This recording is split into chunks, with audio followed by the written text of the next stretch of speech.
Good evening again, friends. It's a joy to share with you on this topic of giving others their due. As I thought about this today, I think the greatest due should be given to God. Because what can we do without God's power, God's love, God's joy and peace flowing to us, enlivening us? We couldn't breathe, we couldn't walk, we couldn't talk, we couldn't move, we couldn't do anything without God. And so first, I think if we're thinking to give others their due, first of all should be Divine Mother, it should be God. If we think of our meditation practices, I've thought about this often. Who's really meditating? And how am I going to go into deep experiences of meditation without God's grace? The techniques help us to open ourselves up, but the grace is from God. We don't create that. I'm not going to be able to create the light at the spiritual eye or the sound of Om or the vibration of God within my heart. That all is given from the divine. It's given from God. And I was thinking just to have a spiritual path, to have a guru, to have a spiritual guide, to be able to serve, to be able to have communities to go to live in, centers, all the books that we have, the music, the guidance we've had from Swami Kriyanandaji, all the chants, all the programs now that we have. It's such a blessing. We've been given a beautiful life in God, and these gifts have come from Him. I'm grateful every moment for this life in the divine, and I thought about what would my life be without Master, without the gurus, without Swamiji in my life, and all of the wonderful gifts that we have. And so let us first bow again and again to the great ones, because they have given us this life in God. And for more than anyone, we should bow to them and give them our love and devotion. Secondly, I was thinking of, in giving others their due, we have to think of specifically the Guru, because the Guru is the one who is the bridge between us and the divine. And the Guru opens the channel so that we can, when you think about that we can have the experience of God, when you think about the Guru, I think about, well, what does the Guru really give to the disciple? The Guru gives, of course, guidance, of course, teachings, of course he gives techniques. What else does the Guru give? The Guru gives magnetism, his own magnetism. Guru gives his own energy. He gives his uplifted consciousness. He gives his consciousness. That's huge. He gives his realization of God to the disciple. As much as the disciple is open, he gives his inner experience of the divine, of the inner life, of the kingdom of God. The Guru is giving to the open disciple. He gives what else? His good karma. And Master said, I'll give you lots of my good karma so that you can get through. And so as we think of the Guru, our life is in God is only because God is coming through the Guru to us. I have thought about Rajasi Janakananda with Master, and Rajasi would come and visit Master. They'd hold hands and walk in the lawn, along the lawn there at Encinitas, and would sit and go into samadhi and in an ecstatic state. And Rajasi, Master told two of his very close disciples, who were both very wealthy, to come as much as you can. And one never hardly came, and one always came. Rajasi was the one who always came. And because he came and because he attuned to his Guru, And because he was open, because of the love that was there, because of what he gave to Master, he opened up even more. Gave of his devotion, of his open heart, of his willingness, of his steadfastness, of his commitment to the path and the teachings, of whatever Guruji needed, he gave. And he was giving Master his due, you could say, through all of those things. And because of that, Master was able to work with him. He was able to come into his heart and open him up and give him divine experiences. Now, of course, these things were from past lives. They were very close in other lifetimes. And also with Swamiji, Swamiji was just very young, 22. He had just come onto the path, Swami Kriyanandaji. Master said, Swamiji tells about this in the path, that Guruji didn't care how young he was, Swamiji was, how new he was, how inexperienced he was. What he cared about, is a very important point, was the bond from other lifetimes that Master had with Swamiji. And that means that the opening that he had, the ability to work through him, the ability that Swamiji had to give to his Guru, to open to his Guru, to serve his Guru. And Master was able, it's both ways. Master was able to work through him and speak through him, teach through him. There's a beautiful story of when Swamiji, so many wonderful stories in the New Path. I hope you have read that. But Swamiji Master asked him if he would, well, through another disciple, if he would go on his behalf and give the Sunday satsang talk. And Swamiji was new, he hadn't been there that long, and Master couldn't go, so he asked him to go. And Swamiji didn't know what to think. He hadn't been to that particular, Master hadn't been to that particular mandir or church for some time, and all the disciples were expecting him to come. So, but Swamiji said yes, and he went, and it's a wonderful story because everybody was there waiting for Yoganandaji, and here's Swamiji, and the curtains part, and here he is there, and he spoke as well as he could. But the wonderful thing, and he also had to give a Kriya initiation afterwards to one person. He had never done that either. But I meditate on the stories because Master was able to work through his open disciple.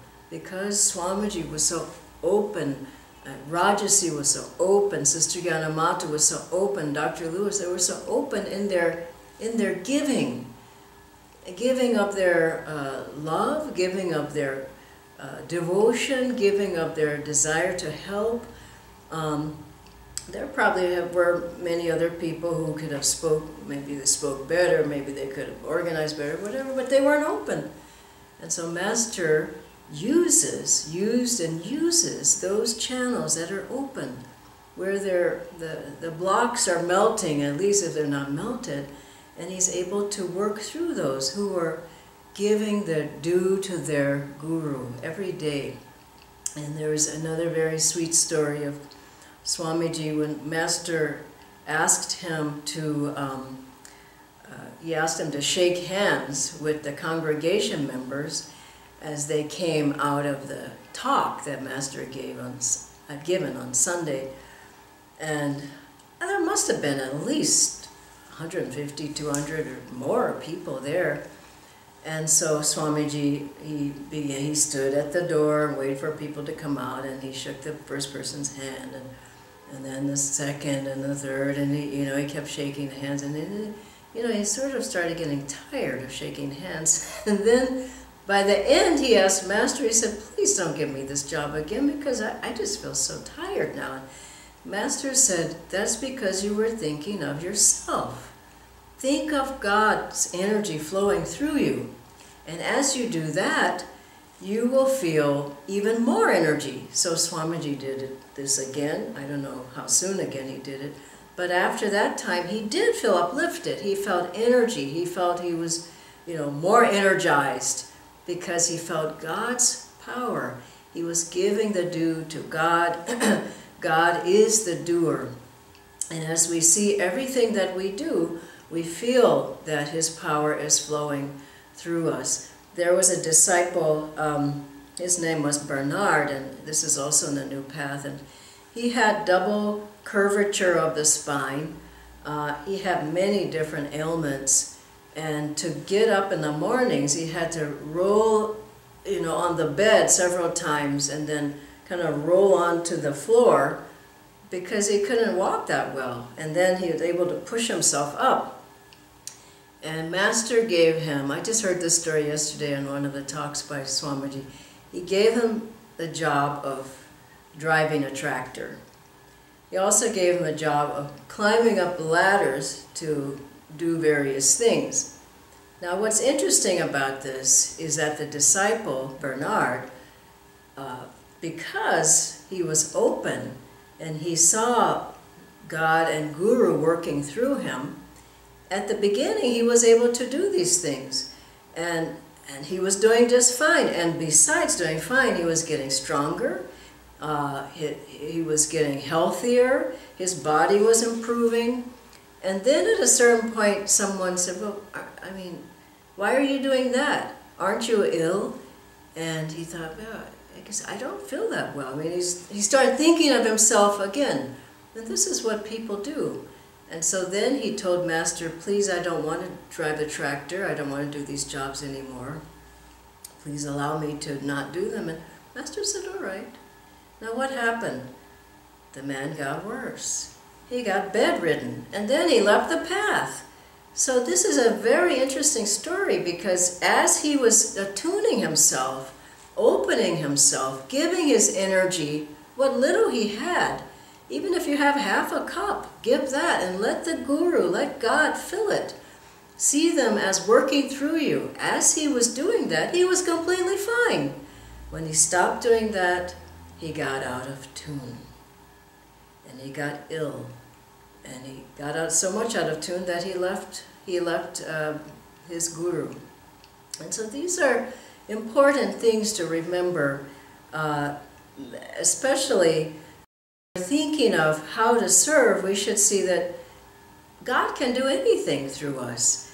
And I know it's a feeling that, I mean, I have this feeling various times myself, how am I going to be able to do such and such a project? Whatever it is, how am I going to be able to do this? How can I do that? Well, we all have those feelings, but maybe we can't do them. But God and Guru, if we open ourselves to them, they can work through us. And Swamiji told of stories of how when Master showed him or had him do several of the yoga postures, and he said whenever Master was there and he said, Walter, you demonstrate this pose or that pose, he was able to do it perfectly. Poses that he wasn't able to do otherwise, Master told him to do it, he was able to do it. Because the grace and the blessings of God and Guru were flowing into him. He was able to remember certain words. Master taught him some, I think it was in it was Bengali, some words that 10 years later, when Swamiji came to India, he still had remembered those words in Bengali. And he said Master gave him that blessing of remembering that. And so much comes through the power of that energy and magnetism of God and the Guru. And I'm speaking particularly now of the Guru's energy flowing through the open door of a disciple's heart and disciple's willingness. And there's another story I told recently that this isn't really, it's an incredible story that Master was, Yoganandaji was coming over on a ship from India to America in 1920. And he didn't know English very well at all. But everyone saw, he was a Swami and he was traveling with them, and it took at least a couple of months for them to arrive. So someone asked, well, can you give a lecture on, what you teach? And Master, he said, yes, I can. And I mean, he had to give it to him. He was courageous. He just said yes right off, not knowing that, this talk was going to be given in English, and knowing that he didn't know much English at all. And he had never lectured in English. But he said, okay, I will do it. And so he's there. Before the talk, he tries to figure out what to say, and he said he just couldn't figure it out in his mind. So he called on his guru. So he appears at wherever this talk was going to be, and there were many people there, and he can't say anything in English. And I think several minutes, I think it was like 10 minutes, 5 or 10 minutes passed by, and he doesn't know what to say. He can't even construct a sentence. And then the people who were there, they saw his predicament, and they began to laugh. And Master, he didn't think it was funny at all. You can imagine being in that situation. So in his mind, he was calling to his guru, Swami Sri Teswarji, to help him, to speak through him, to help him in this situation. And he could hear the voice of Swami Sri Teswarji saying, you can speak! What a beautiful story. And Master began to speak. And what the audience said was perfect English. Beautiful talk. And afterwards, he said he didn't even know what he said. It was a miracle, let's face it. He was able to deliver that speech. I think it was 40 minutes or 45 minutes or something like that. And people said, that was a wonderful talk. He didn't know what had happened. But because he was in tune and he saw God and his guru as serving, working, thinking, talking, doing everything through him, which is how we should attune ourselves, then that happened. And then he came to America and he began to speak all over. And many crowds came to him. But it was from his God, through his guru, that worked through him, that was able to speak, to draw the people who came, everything that happened in Master's life. Get the places, Encinitas, Mount Washington, all the various centers that he started, all the people who came. It was all from the magnet of God's power flowing through him. And Swamiji as well has said that everything that has happened in my life has come because of the blessings of the Guru, of Master through me. All the books that I've written, the music that Swamiji wrote, over 400 pieces, he attributed everything that it came because God is the doer. God worked through me. And I remember a time when Swamiji was, he wanted, most of you have seen the Essence of the Bhagavad Gita book, Master's commentaries on the Gita that Swamiji beautifully, I don't think you can get one better, beautifully put together. And I was there for the time when he wrote on the commentaries, edited that. And it was here in Gurgaon at Swamiji's house, Guru Kripa. And it took him about 2 months. He had visitors during that time. He had a very busy schedule, but he also wrote that book. And in the very beginning, Swamiji had, I'll show you so that you can get an idea, he had a pamphlet about this size that was called Keys to the Bhagavad Gita. And he said that was what he was going to put out. He was going to edit that and put that Keys to the Bhagavad Gita pamphlet out. He said, because this is what I think I'm able to do now. And that was one day. And I haven't, maybe 1 or 2 pamphlets. I haven't seen many pamphlets of Swamiji. I mean, he's written some of the greatest books I think that were ever put out. But so he said that one day, and then the next day we all came over and to see what he had done and how much he had worked on it. And he was saying, just leave me be, because now I'm writing a book. I feel Master is writing this book on Gita through me. And he began to write, and I can't remember how many pages it is, but if you have the book, you can look for yourselves. But every day he said, Master's writing this through me. It's coming through me from my guru. And as you probably know, Master said that Beda Vyasa wrote it through him. He said, I was in attunement with Beda Vyasa, and he wrote that through me. Because Swamiji had worked with Master's commentaries at 29 Palms on the Bhagavad Gita. And then Swamiji was saying, Master is writing it through me. And it was just flowing through him. It took him 2 months to complete that. I think it was the greatest work that he was able to put out. And it was interesting because at that time at his house, we were there practically every day because he was writing, and he'd have, you know, parts of parts of the book for people to read, and up to late at night, 11 or 12 o'clock, and he was so enthusiastic. He would say, oh, you must read this, and he said, you look at your watch, it was like 11:45, and he said, you can't leave now, you have to read this, and he'd be writing seemingly through the night sometimes. And then I remember one time I left there, and I went down the stairs, and it was very late, and I just had finished reading a part of what Swamiji wrote, and I went down the stairs, and I passed the kitchen, I was going out the door. And as I passed the kitchen, I just could feel that there's a presence there. It was completely dark downstairs, and you know, maybe just a little light so I could get out, and I just felt Master was there. And it was such a deep feeling. I can't really describe it to you. But later, I said to Swamiji, is he here with you as you write this? I said, of course he's here. And whatever form he was in, I don't know, but I had never felt that presence so strongly there. And he was working through Swamiji.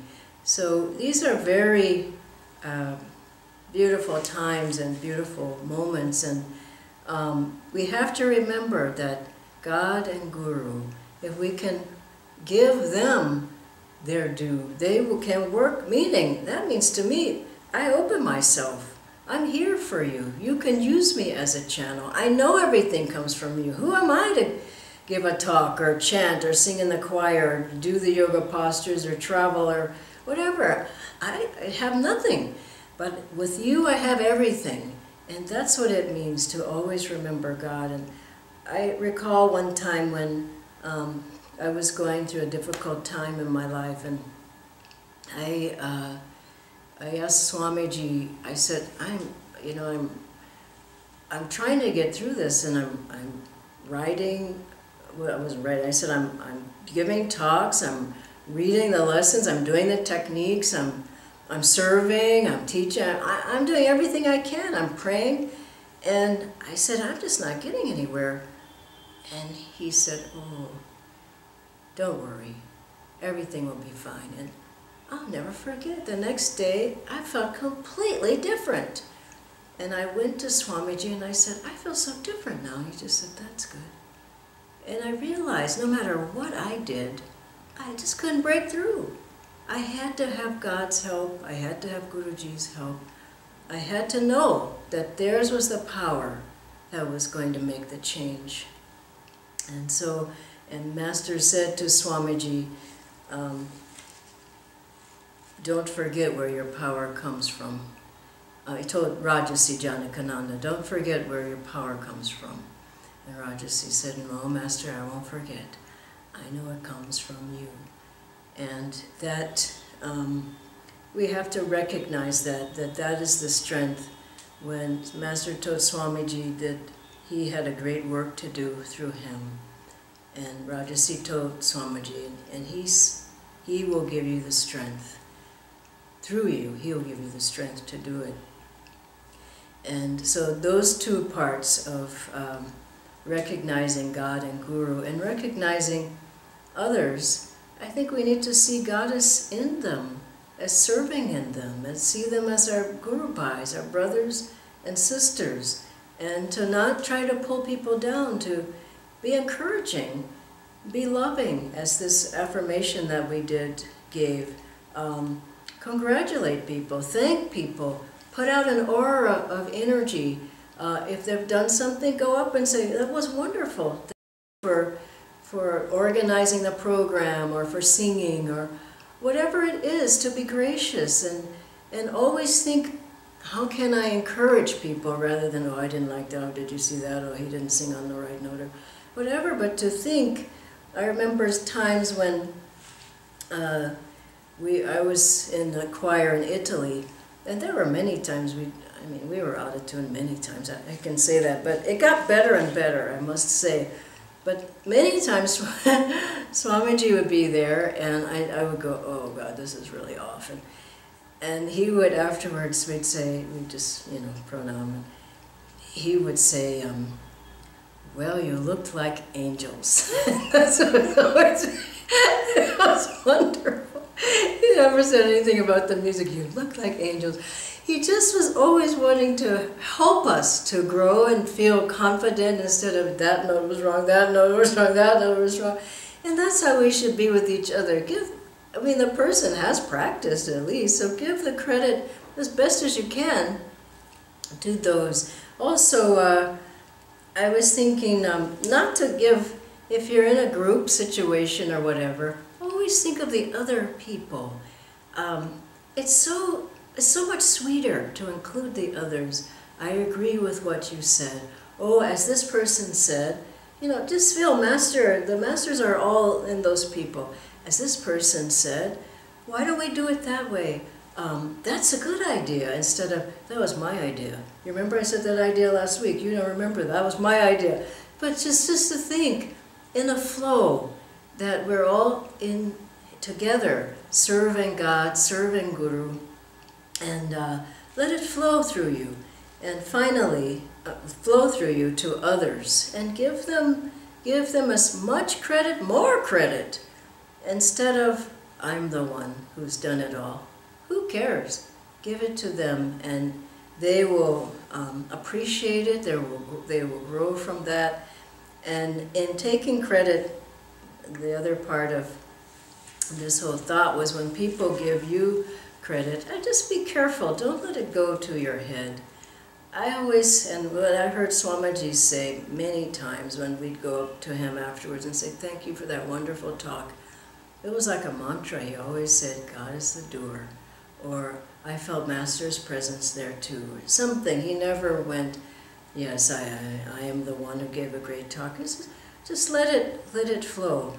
Feel, if you're part of a group, that you can say things like, oh, we all contributed, or wasn't it lovely that we're able to do this together? If many hands make a miracle. Always be careful that you don't pull that energy to yourself. And finally, allow people to give to you as well your due. And not just thoughts or whatever, congratulations or whatever, but I've noticed, especially here in India, I think, I've been here almost 11 years now, but people are very kind, they're very gracious, very loving, and very generous. And people want to, I don't know, give at one level or another, or, bring a gift or something. And you have to allow people. I remember once in Italy that there was a big group of us that went out with Swamiji, and one man he wanted to take everybody at the ashram. There must have been 25 people, everybody out, and we felt kind of uncomfortable, and Swamiji said, just allow him. This is his seva. Give him the joy of doing that. And so we also have to allow people to give. We can't let it stop here. And accept with gratitude that God is serving God, God is helping God. And I remember something so beautiful that it really touched me, that it was this time of year at Thanksgiving, which is huge, one of the biggest holidays in America, giving thanks to God for everything. and it's in November, end of November. And Jayaji and I were down in Mumbai. We were giving a satsang, various programs that weekend, but we were giving a satsang at one of the members' homes at that time. And this was some years back, and I was really kind of missing Thanksgiving. And here we were, and nobody. It was Thanksgiving Day, and we didn't do anything for Thanksgiving, and not many people knew about Thanksgiving. And so here we were at the satsang, and so we talked a little bit about what it meant, and just so people knew. And afterwards, one friend, he was driving us. He was driving us back to wherever we were staying, a home or a hotel, I don't remember. And he opened the car door and he got us in the car. And my other friend Ramani was there. She's there. She just came to India for a little while. She reminded me of this story today. And it was about 9:30 at night. And he had such a sweet face. I'll never forget. He looked at us, the three of us, and he said, and we thought we were just going on home, and he said, "Now we go out for Thanksgiving dinner." And I thought, how kind, how sweet. And we go out to a Chinese restaurant for Thanksgiving dinner, which was just perfect. And we had our Thanksgiving dinner about 11:30 at night. But I was so touched by that. And of course we went, because it was such a joy for him to give. And of course we loved being together. And finally I'll tell one last story that is, I think it's one of the most amazing things I'd ever seen Swamiji do. That he was years back, and Swamiji was giving a satsang, and he said, at a part of the satsang, he said, I think it was near the end, he said, "I have been able, by God's grace, to give you all what Master allows me to give, and he said, I'm happy to do that, and I will continue to do that. But he said, but you all have to give back. You can't just receive." And he said, "I would like each one of you to come up, and I've blessed you so many times." He said, "I would like you all, one by one, to come and to bless me." And wow, nobody could believe it. Who would ever do it? But he waited and he waited till people came up and gave him a blessing. And what a beautiful way to show that God is serving God. God is the doer. And every person came and blessed Swamiji. And I think at that moment, the energy of the whole community shifted, because people were in a taking mode. And then when he said, "You must give back, and in this way I want you to bless me too," I felt this is the divine serving the divine. And so in our lives, if we think of giving to God, giving to Guruji, giving to Swamiji, our efforts, our willingness, giving to all the friends, the Guru Bhais, our family, then in that way we grow. And we grow not in ego, but our soul grows in love and joy and devotion to God. God bless you all.